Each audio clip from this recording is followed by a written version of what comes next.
Gabay ng magulang ay kailangan sa mga batang manonood.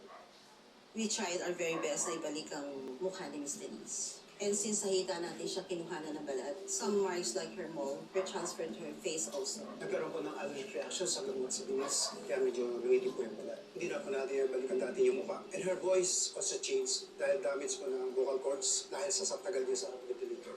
Kasalanan dito ni Tata. Sisirain ko rin yung buhay mo. Princess, thank you so much for staying by my side. Kasama pa rin naman kita eh. Venice, You look different. Wala pa rin magbabago.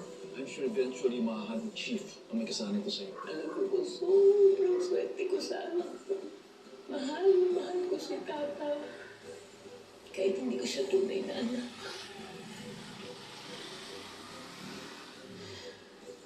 Nay?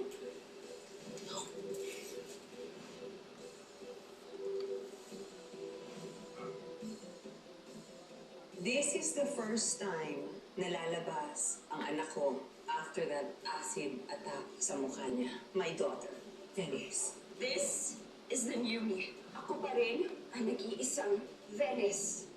Hermoso Palma.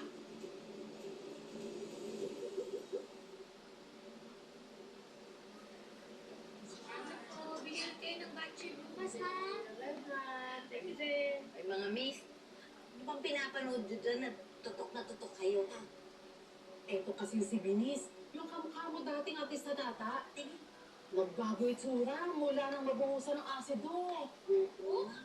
Oo, nagbago nga itsura. Tignan mo, oh. This is the new me. Ako pa rin ang nag-iisang Venice. Hermoso Palma.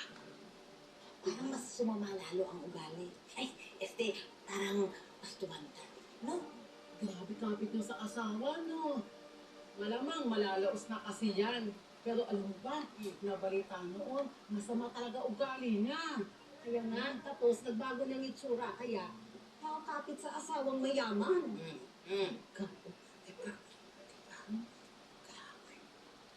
Okay ka lang, anak? Oo, no. Hili ka na ba? Sige, magbe. Si Kuya Blanco yung pinibarangay. Kinuhig ng mga tao doon.